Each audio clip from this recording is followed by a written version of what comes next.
So Jamal Niaz here at the premiere of Lost Transmissions with Simon Pegg. Simon, can you tell me about why this film was so important to be a part of and what initially struck you from Catherine's vision? She's just to the left of us here. She is, just to the left of us. I thought the script was amazing, and I was very flattered that Catherine sent it to me. I often get sent sort of comedy scripts. I've done mostly sort of comedy acting, I guess, in my career. But that's not something that I specifically set out to do. I just wanted to be an actor when I was studying. So to get a role like this was a real opportunity to sort of flex different muscles. And I realized as well I hadn't worked with a female director, and that was kind of ridiculous considering I've been making films for 20 years. So that I wanted to put right as well. So it was the combination of the great script and Catherine's involvement.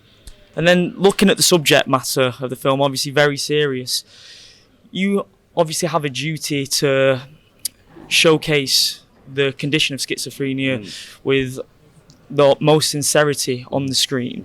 How did your research go through that role, and how many people did you meet and converse with about their condition beforehand? Yeah, it was really important to get this portrayal right and not just walk into it and kind of approximate what I thought schizophrenia is. Schizophrenia is a specific condition with a specific set of symptoms, and it manifests in a certain way. So I read a lot, and I watched a lot of documentaries. I went to a facility in London, a psychiatric facility, and I spoke to people with schizophrenia, people that were suffering in the midst of a delusional break, people that were on the other side of it and looking back. I spoke to the person who this film was based on at length about his experiences, and I just made sure that I was able to walk into this role with an authentic working knowledge of what schizophrenia is and how it manifests, because I think people often will just play crazy. It's quite easy to do that. It shows just how much mental health issues are sometimes underestimated when people do that. So I wanted to get this right.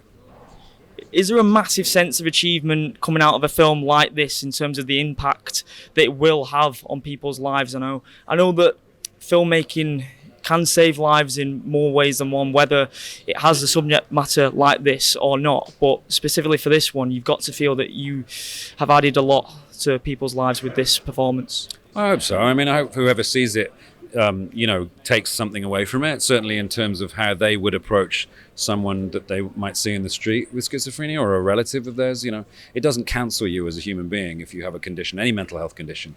People are often relegated to this sort of insignificant category of being crazy. You hear all the time, oh, they're crazy. It sort of deletes their credibility as a human being. So I hope anyone watching the movie will see that you can go from being a very ordinary, functioning human being to someone in desperate need of help very quickly, And how much are you looking forward to seeing the fans' feedback tonight at Manchester Film Festival? Yeah, I'm looking forward to the Q&As are always really interesting with this movie because the film throws up a lot of questions. So can't wait to hear the questions from the audience and our moderator, and I'm sure they'll be very interesting. Manchester's a cultured city, smart people, good place to be.